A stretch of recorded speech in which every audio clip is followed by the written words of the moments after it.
Hey everybody, welcome to the 1804 show, chapter 2. I'm your host, Dollar Will, and this is 1804 history. Man, feels good to do this again. I tell you that. But before I start everything, I want everyone to subscribe. Please, please, please help me grow. Get my subscribers up. You know what I'm saying? Follow the channel, the 1804 chapter 2. You know what I'm saying? Please help me out. The 1804 show chapter 2. But yeah, I wanted to talk about this kid. A kid who doesn't really get any type of acknowledgement, any type of recognition, only if you're from Oakland, California, but he was the first member of the Black Panther Party. And his name was Robert Lil Bobby Hutton. And it just, by doing my research on him, it's really like not a lot of documentaries and stuff on him. So I'm going to implement a lot of stuff that was happening while he was alive. And then I'm also going to, talk about him as well. But he was only 17 years old when he got killed by the Oakland Police Department. And he was just about to turn 18.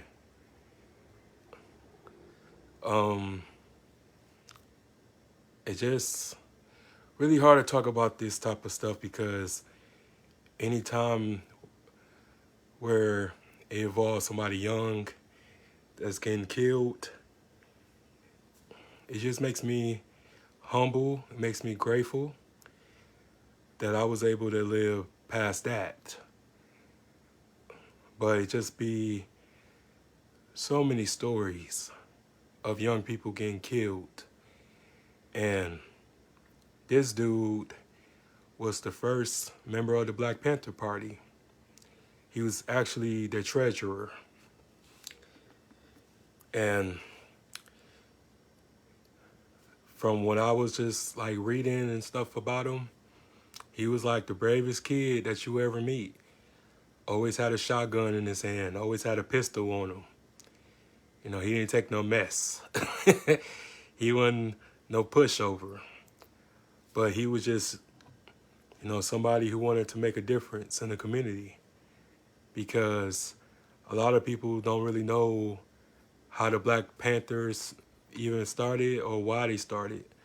But they really started to patrol the neighborhoods because it was countless police brutalities in the streets and stuff like that. So they wanted to patrol the neighborhoods. They wanted to hold the cops, they wanted to hold the cops accountable. And they wanted to just help a lot of brothers and sisters. And I feel like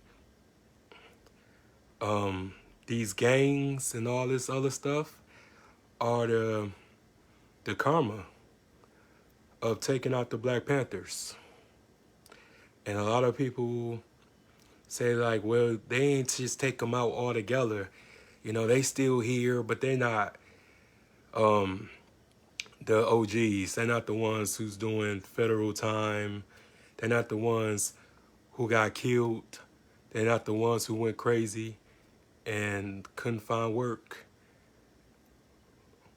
They doing, little things and stuff like that, but they're not the ones who were like active in these streets and stuff like that.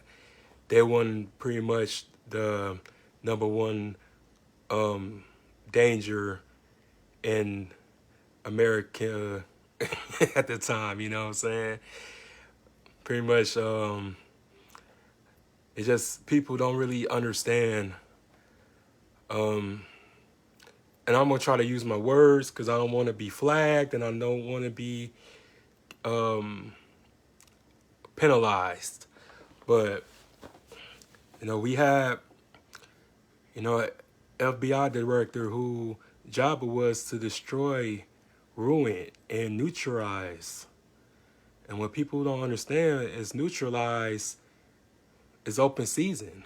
That's what it means. It means you can kill a Black Panther or you can kill someone who look like a Black Panther and nothing will happen to you. And to this day, his killers wasn't tried or arrested for his murder.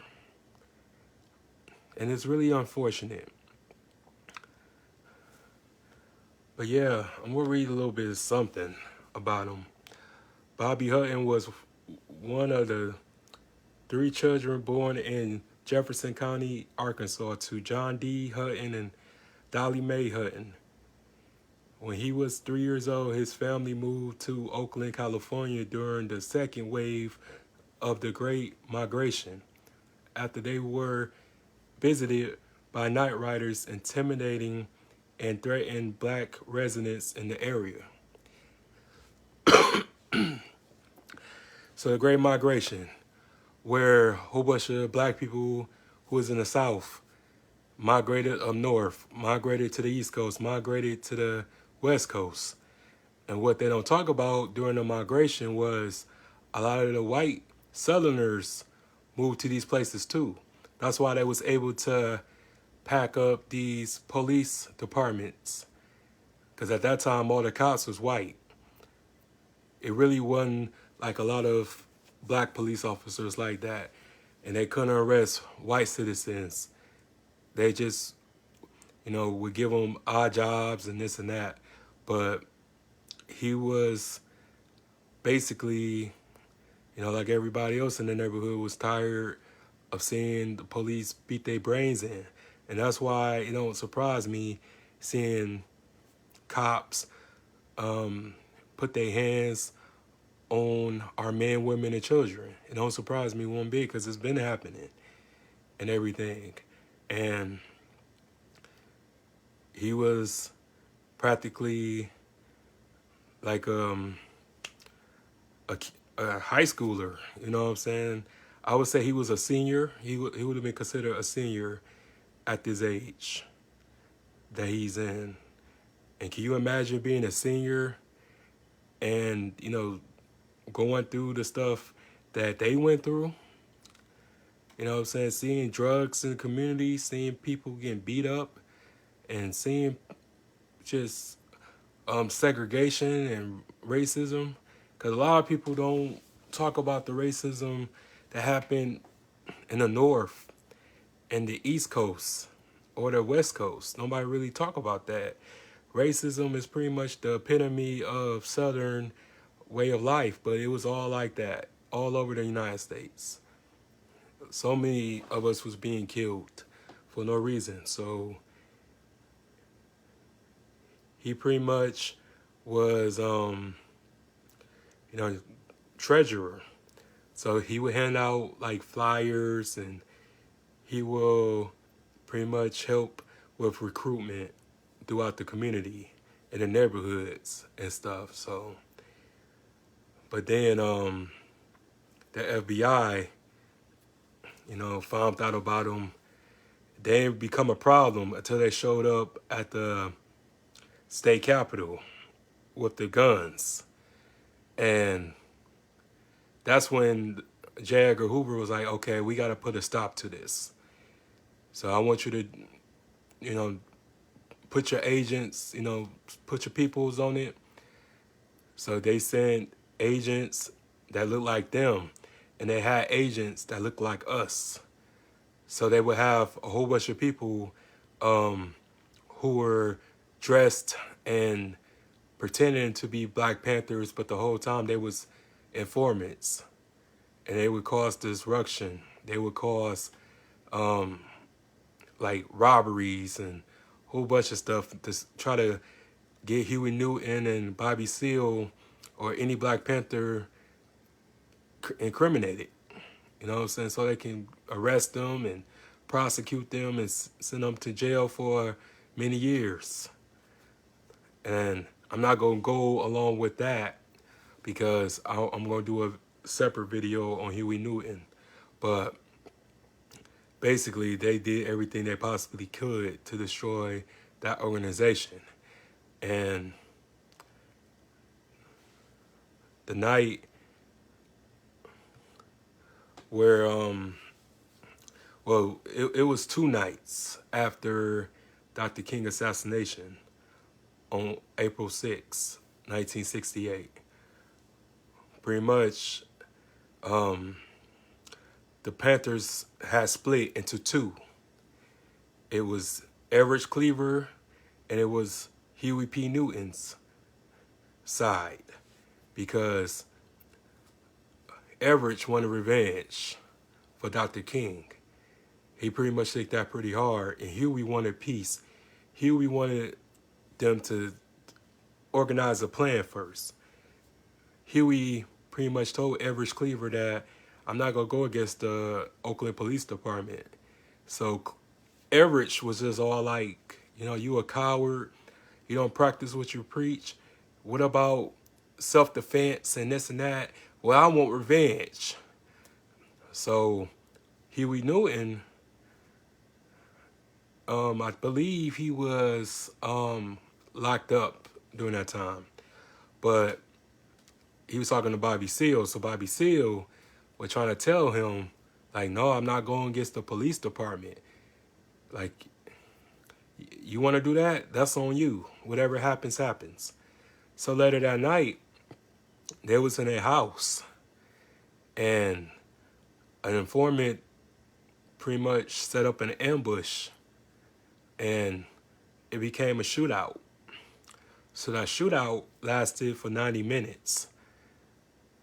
And basically they was outgunned, unorganized, so they had no choice but to surrender once the cops shot the tear gas into the, I believe, basement. Shot tear gas in the basement. So Everett told Bobby, and he was like, look, man, take off all your clothes so the cops will know that you're unarmed, so they won't shoot you. So Bobby, being young, you know, he was embarrassed to strip down to his clothes. So he just took his shirt off. So all of them came outside with their hands up like this, you know, surrendering to the police. And then the police, you know, took them, beat their ass. And then Bobby tried to run because he was afraid. So they ended up shooting him in the back multiple times. Yeah, shot him in the back while his hands were still up. And they said that the cops was smirking, or they laughed when they killed him on the spot. So he died, I would say, 15 days before his 18th birthday. He died. So then, at his funeral was really sad because nobody from the Black Panther Party ever got killed before until now. So it was 1,500 people that showed up in attendance, including legendary actor Marlon Brando. He gave the eulogy. And he said, that could have been my son. And y'all need to let the Black Panthers do what they do. They just want empowerment. They want improved conditions. Just let them do what they do. Just let them be. And it's the same Marlon Brando from the movie The Godfather. He was practically a civil rights advocate too.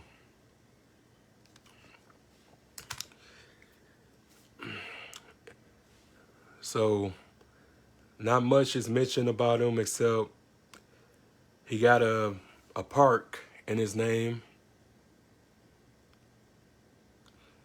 And Tupac Shakur, my favorite rapper of all time, mentioned him in the song Ghetto Gospel. That's who he was mentioned or referring to. So here's a kid, a 17-year-old kid, could have been doing anything that he wanted to do, but he decided to be a community activist, to fight for what was right. And then he get killed and murdered like he was a dog. And I won't even say a dog because they give dogs more compassion than they do us. So I can't say he got murdered like a dog. But he was taken out, killed like he was nothing. You know, he had people that love him. He had people that care for him. And it's just really unfortunate because we so busy killing ourselves. We so busy killing each other. And at least he died for justice in the community. And it's just such a shame that he doesn't get brought up like that. And we got to do better. And I remember last night episode, my homeboy Jimmy, he said we got to do better. We got to do better so we can teach better and we can learn better. And we got to just, try to come together and stick together. And I'm not saying that, you got to be all black, but it just got to be all right. We got to fight against the wrong. And we got to hold ourselves accountable for certain things too. A lot of people don't even know the history. A lot of people just take advantage of the privileges and the advantages that they have today. But people have to die for us to be able to, live like we live. People died. People got killed. You know what I'm saying? Like, Emmett Till wasn't the only one that died.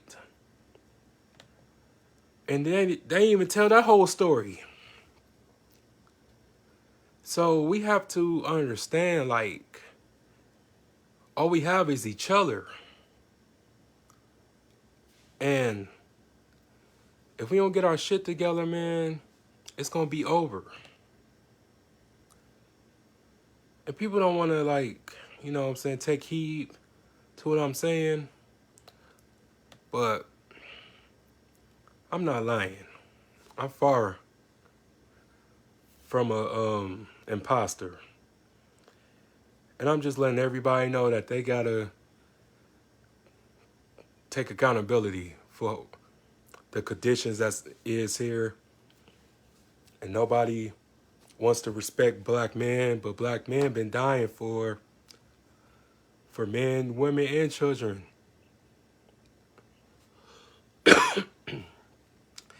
And just to think, like, if he would have lived, he would have been at least 70 years old. At least 72. Yeah, 72 years old if he would have lived. But he died at 17 years old. And we just got to understand that, all this an eye for an eye, but we don't have an eye for an eye for the real enemy, but we have an eye for an eye for each other. And that is totally preposterous. It's totally wrong. Because I COINTELPRO, man, I might do a whole episode about that within itself, but the COINTELPRO gave agents the green light to kill any Black Panther or anyone that looked like one and got away with it. And it's just only just one story. But just imagine how many more that hasn't been documented, that hasn't been reported. So we just have to understand that we have to be strong. We have to grow. You know what I'm saying? We have to be disciplined. Because we're the OGs now. Everybody back then dead or in jail. So we have to pick up where they left off. And I'm not saying carrying guns and this and that, you know what I'm saying? But we just have to educate ourselves. We have to love each other. We have to live together, so we have to get along with each other. I'm not saying that we have to, be kumbaya, but we just have to learn how to love ourselves and get along with each other. Because we can't blame nobody but ourselves. You know what I'm saying? Because, that was what, 50-some, 60, almost 60-some years ago. So, that's the end of this episode. Make sure y'all like, comment, subscribe to the YouTube channel, The 1804 Show, Chapter 2. And make sure y'all like and share this video, man. This is really informative. Something to pass on to your kids. And tune in for tomorrow's episode. And appreciate y'all for watching. Have a good night. Peace.